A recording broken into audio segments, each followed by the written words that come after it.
Martial Peak 3038. Angin laut menderu, dan nada suara Nyonya Hua dingin. Lu Yukin tiba-tiba mengecilkan lehernya, matanya mengelak, dengan perasaan bersalah. Tidak berbicara. Nyonya Hua mendengus pelan, jika kamu tidak berbicara, kamu bisa baik-baik saja. Hanya ada beberapa orang di pulau itu, yang menyakiti Xiao Hong mengambil inisiatif untuk berdiri, dan wanita ini masih bisa menganggapnya enteng. Jika tidak, Yuan Wu segera berkata, Nyonya, pasti mereka yang melukainya. Nyonya Hua bersenandung, apakah kamu melihatnya? Yuan Wu berkata, Yuan juga mengatakan sebelumnya bahwa mereka berdua bertanggung jawab untuk pergi ke laut untuk mengumpulkan mutiara malam. Ikan mas merah Nyonya seharusnya terluka saat bermain di laut. Di seluruh pulau ini, kecuali ibu dan ibu ini, putri, tidak ada yang pernah pergi ke laut, Yuan dapat menjamin ini. Mata Nyonya Hua sedikit dingin, dan dia menatap Lu Sanyang dan berkata, Sanyang, apalagi yang harus kamu katakan? Lu Sanyang menundukkan kepalanya dan berkata, kakak tenang. Saya tidak tahu bahwa ikan mas merah adalah hewan peliharaan yang dipelihara oleh saudara perempuan saya. Jika saya mengetahuinya sejak lama, saudara perempuan pasti tidak akan bergerak. Kamu benar-benar menyakiti Xiao Hong, saudari, kamu benar-benar mengecewakanku. Nyonya Hua menggertakkan giginya dengan wajah marah. Lu Yukin tiba-tiba mengambil langkah maju, dan berteriak, bukan ibuku yang melukainya, itu aku.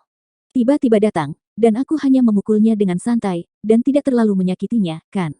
Dia tiba-tiba mengatakan sesuatu seperti ini, Lu Shen yang buru-buru menariknya kembali, dan berteriak dengan suara rendah, jangan bicara.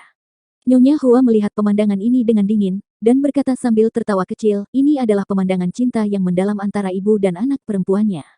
Saudari ini melihatnya di matanya, dan dia benar-benar tersentuh di dalam hatinya.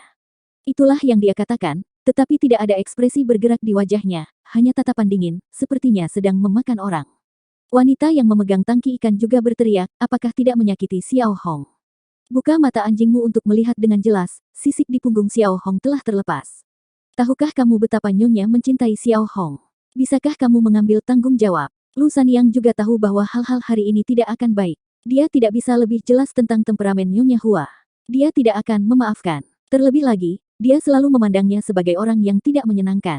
Sekarang bagaimana dia bisa dengan mudah berhenti ketika dia menemukan kesempatan? Buru-buru memohon, kakak, ini ikan mas merah yang saya sakiti. Kakak ini harus dihukum, dan saudari ini akan menanganinya.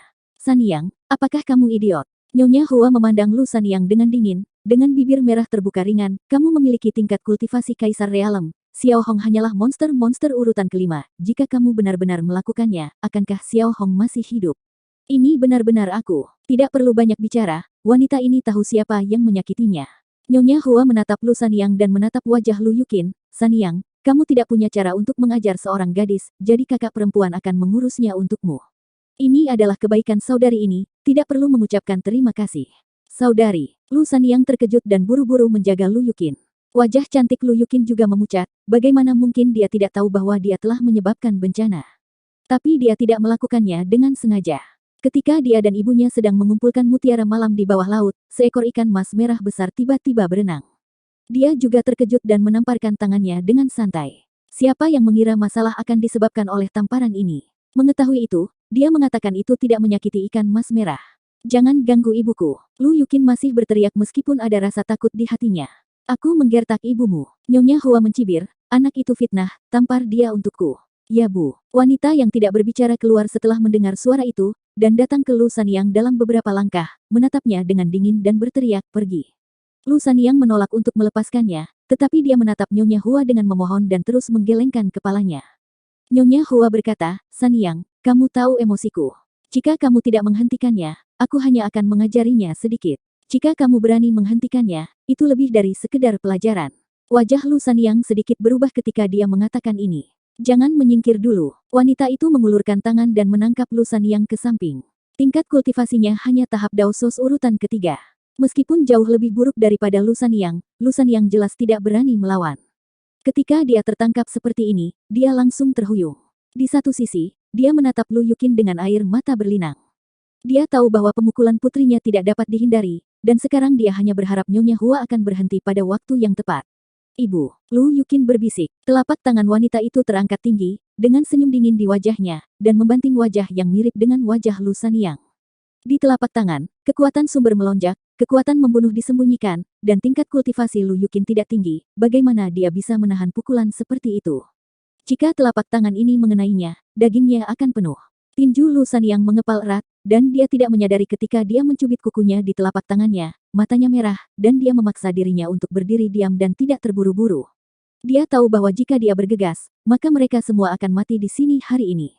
Nyonya Hua pasti tidak akan membiarkan mereka pergi. Jika tidak, mungkin putrinya masih memiliki kesempatan untuk hidup. Dia menoleh dan tidak tahan untuk melihat, air mata mengalir di pipinya. Jepret, terdengar suara renyah. Kemudian terdengar teriakan. Seluruh dunia tiba-tiba menjadi sunyi. Hati Lu Sanyang berdarah, dan ada rasa sakit yang berkedut. Meskipun kelahiran putrinya tidak seperti yang diinginkannya, itu juga merupakan kristalisasi kehamilannya dalam 9 bulan. Tahun-tahun ini, dia bergantung pada putrinya seumur hidup, dan putrinya adalah sumber kehidupannya. Dia tidak mau melawan, tidak mau memarahi, bahkan sehelai rambut pun enggan disentuh orang lain, tetapi hari ini dia ditampar oleh seseorang, dan dia ditampar di depan wajahnya sendiri.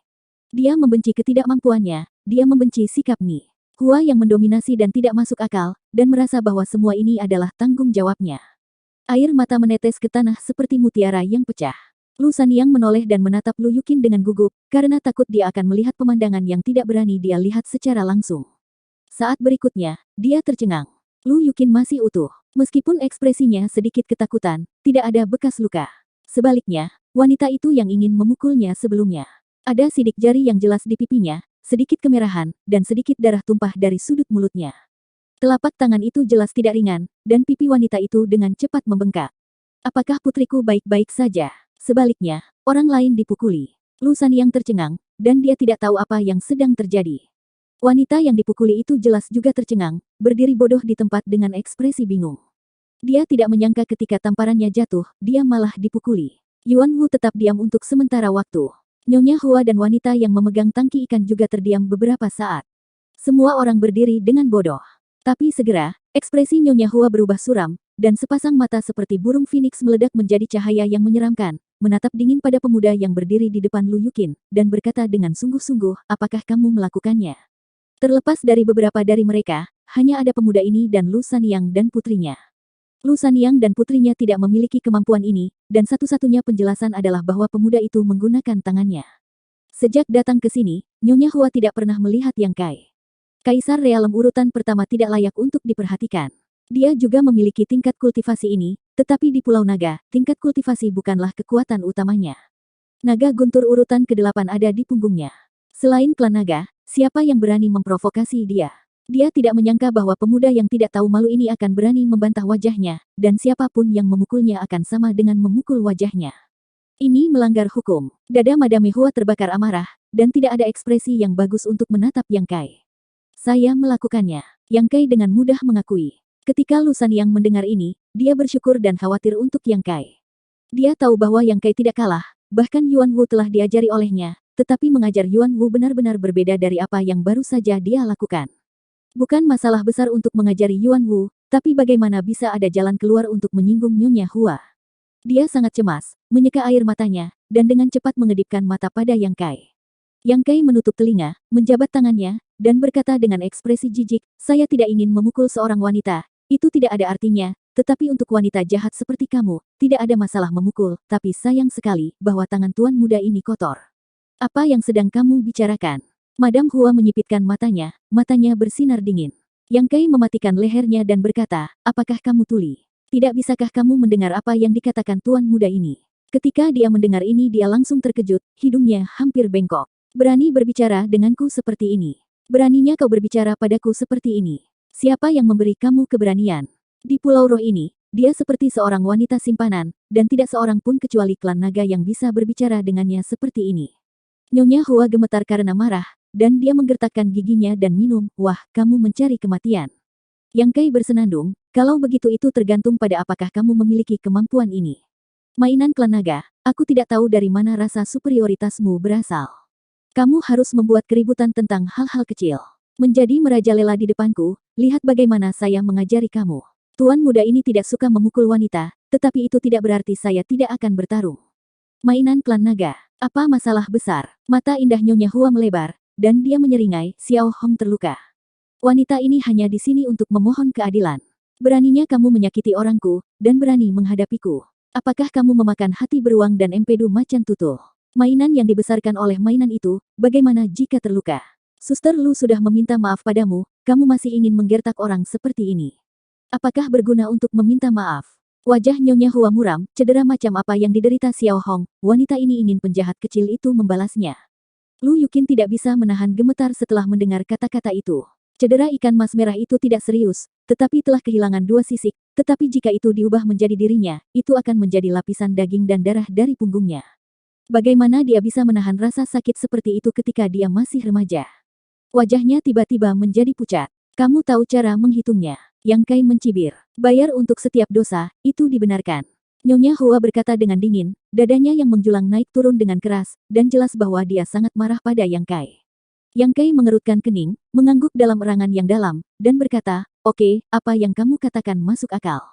Membayar untuk setiap dosa, itu benar-benar adil. Ketika Lu Sanyang mendengar ini, wajahnya yang cantik memucat, dia berpikir bahwa Yang Kai tidak tahan dengan tekanan Nyonya Hua dan siap untuk berkompromi. Dia tidak menyalahkan Yang Kai. Yang Kai barusan bisa melindungi Lu Yukin dari cedera. Dia sangat bersyukur, bagaimana dia bisa merasa kesal. Berkompromi saat ini juga merupakan langkah yang bijaksana, bahkan jika Nyonya Hua tidak akan membiarkannya pergi, dia pasti akan berkompromi saat itu. Dia diam-diam memutuskan bahwa tidak peduli bagaimana Nyonya Hua akan menghukum putrinya, dia akan menggantikannya dengan tubuhnya sendiri, dan tidak pernah membiarkan putrinya menderita sedikit pun keluhan.